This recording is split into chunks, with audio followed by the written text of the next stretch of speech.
Labą dieną, mėly televizijos žiūrovai. Šiais metais išvargino mus sausra. Sausra užtrukusi labai ilgai, apie 40 dienų. O kaip į tą sausrą atsiliepia Lietuvos gamtai? Mes Verkių miško parke. Ar nukentėjo miškas? Iš pirmo žvilgsnio lyg ir nieko. Juk pažiūrėkite, šimtamečiai ąžuolai, kerotė keroja. Šimtmečius jie turėjo nenukentėti. Pušys irgi nenukentėjo.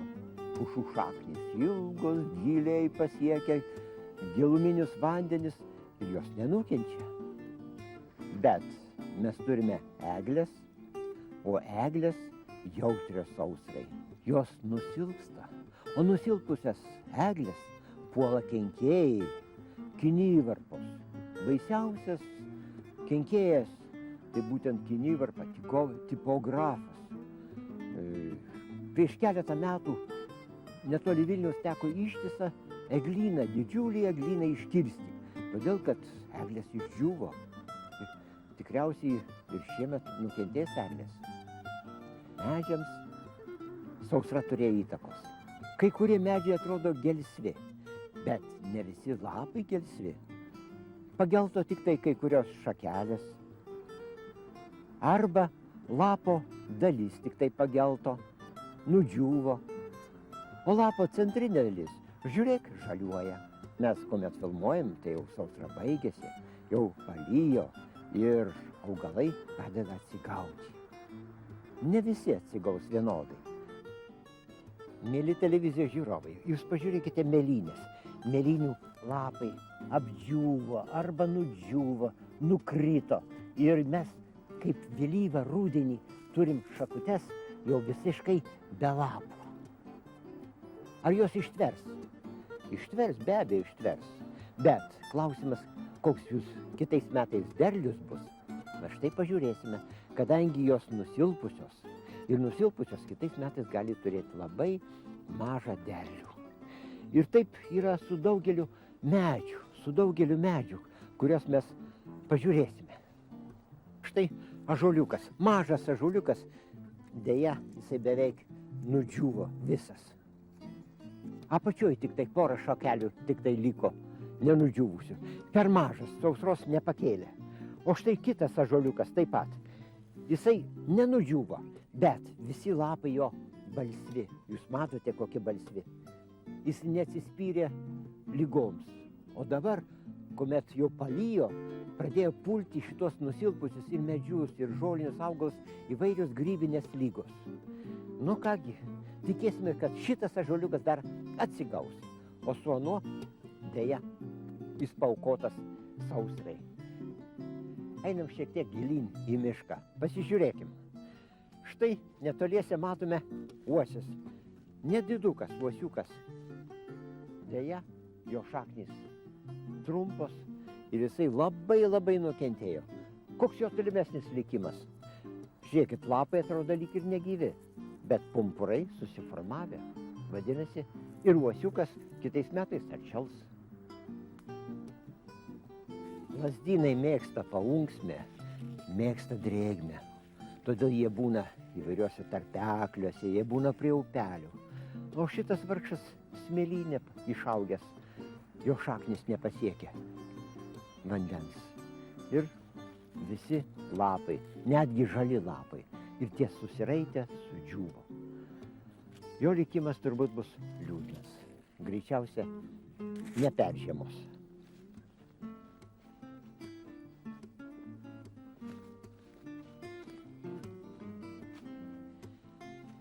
Mes priėjom prie ožekšnio.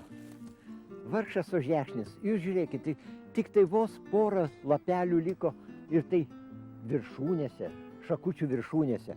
O uogytės, kurios paprastai taip skaisčiai raudonos būna, o dabar susitraukusios, praradusios savo išvaizdą. Medelis dar kiek rugsėjo pradžia, o jau lapų beveik neturi. Baigia mesti paskutinius lapus. Vadinasi, ruduo paspartėjo. Greičiau atėjo šiemet ruduo, kaip kad kitais metais. mes žvalgėmės po mišką, bet miškas tai miškui nelygus. Štai pažiūrėkite, dirva smėlėta. Matosi, čia mažytis karjeriukas ir iš karto matosi, kad čia smėlynas yra. Ir tad nieko nuostabaus, kad būtent smėlyne labiausiai nukenčia kai kurie augalai, bet ne visi. Nukenčia eglės, matot, kokios jos skurdžios. Ir čionai, kadangi dirva labai giliai pradžiūvo, labai giliai, bent keletą metrų, tad labai ir nukentėjo visi augalai, tiek ir žoliniai, tiek ir krūmai bei medžiai. Bet jeigu mes nueisime į kokį gilesnį slėnį, tai ten sausros padariniai bus nepalyginamai mažesni. Ir ten mes matysim ir klestinčius lazdynus ir kitus medžius žaliuojančiais lapais. Taip, kad dirvos pradžiūvimas turi didžiulės reikšmės. Mėly televizijos žiūrovai, mes einam sausa pieva, bet šalimais žvilgtarkite, štai alksnis išaugęs. Alksnis išaugęs, juk čionai drėgnesnių vietų augalas, tad nieko nuostabaus, kad jis beveik plikas. Jau jam ruduo atėjo. Bet ir žolinė augalija taip pat nukentėjo gerokai. O kasgi atsitiko tikrumoje? Jeigu mes pažiūrėtume į smėlynus, o čia kaip tik smėlynai ir yra, tai žiūrėkit, daugelis augalų prisitaikė. Prisitaikė gyventi tokiomis ekstremaliomis sąlygomis. Ir kiekvienais metais jie kenčia drėgmės nepriteklių. Pažiūrėkite, štai įvairūs varpiniai augalai, barkūnai ir daugybė trūkažolės ir daugybė įvairiausių augalų. Jie puikiausiai tarpsta. Jeigu sausra atėjo, jie anksčiau subrandina sėklas, išbarsto tas sėklas ir žūna tada. Už tai štai aplinkui atrodo kaip išdžiūvusi pieva. Kaip sausra atsiliepia miesto želdiniams. Miesto medžiai nukentėjo, taip kaip ir pamiškėse. Ten, kur saulė įkaitino dirvą labai stipriai, tai daugelis klevų, beržų pagelto. Pagelto jau Liepos mėnesį, o rugpjūčiai tai jau tikrai daugelis labai buvo geltoni. Nukrito lapai, bet labai buvo įdomu pamatyti, kaip klevas tiesiog gailėjo mesti lapus.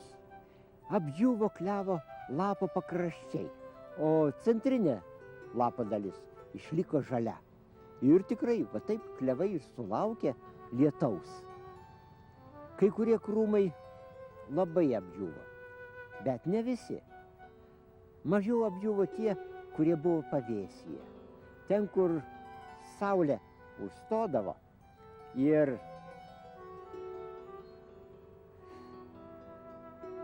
mėly televizijos žiūrovai, trukdo man kalbėti, va štai žirgelis atskido tiesiai, atsitupė ant rankos. Nu, ką padarysi?